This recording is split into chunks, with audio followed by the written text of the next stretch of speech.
Hi, my loves. This is Isabella Sanfilippo coming to you from WCHS, and you're listening to the I Love You podcast. Today, I want to talk about rejection. We've all been there. Whether it's not making the team or not getting the part, it doesn't feel very good. And in times of rejection, it's hard to stay positive, especially when it comes to the toughest rejection of all, when the person you like doesn't like you back. Unfortunately, I've been on both sides of rejection, and both sides are equally as hard. And honestly, there's not one that's better than the other. First, I want to talk about being the rejecter.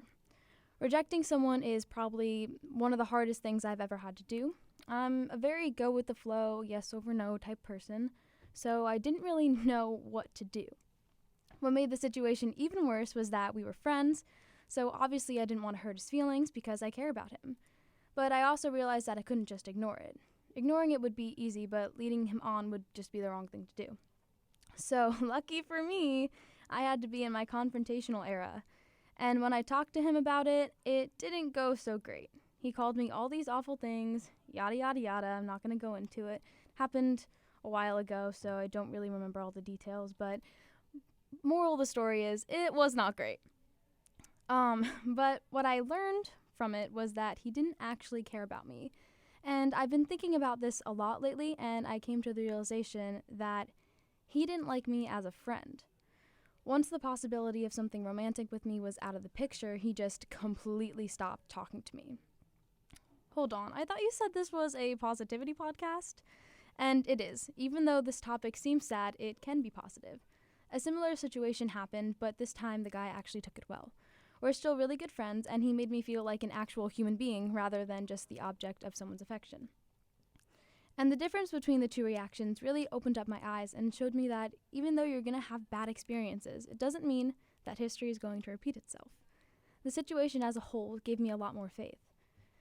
My advice in this situation is to just communicate with whoever it is, even if it's your best friend. Though it takes a lot of courage and it's a hard thing to do, in the long run, it's better for them to know. And it's also better for you to know if they're really your friend. And that also doesn't mean that things will be perfect right away. Rejection hurts, so they may need a little space for a while. Things can be awkward, but it shouldn't discourage you. It may take time, but if they care for you, they will come around. I promise. Now for being the rejectee. I won't lie, this one stings. My friends can back me up on this, but one time I found out my crush didn't like me back, and I was crushed. I could have been in a rom-com. I was being so dramatic. I wouldn't get off my floor. I stayed there for 3 hours straight, on my stomach, sprawled out like a spider, listening to Dear John by Taylor Swift. I do recommend Taylor Swift for any situation because she is so real. I love Taylor Swift. She is my queen, my idol, my life. I love Taylor.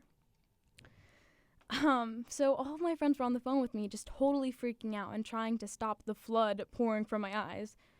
And I'm usually a level-headed, more like energetic, fun person, but I was just distraught, completely distraught, breaking down, crying. It was not pretty at all. And my friends have never seen me like this, and they're like, "Oh my God, what do we do?"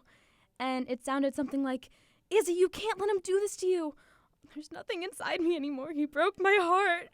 Izzy, you know we love you, but this is actually crazy. It's okay. You're gonna find other people. You're only 14. Shh.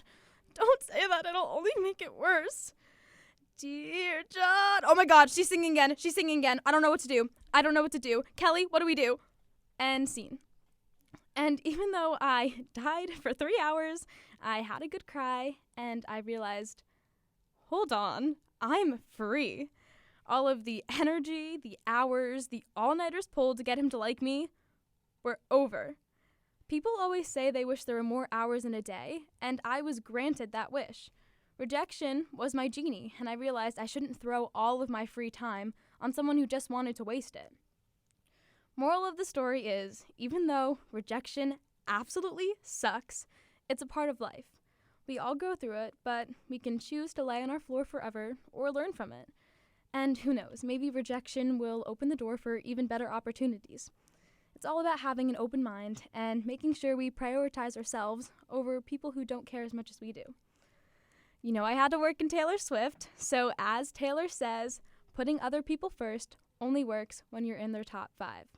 And by the way, I'm going out tonight. Thank you for listening to the I Love You podcast. I'm Isabella Sanfilippo, and remember, I love you.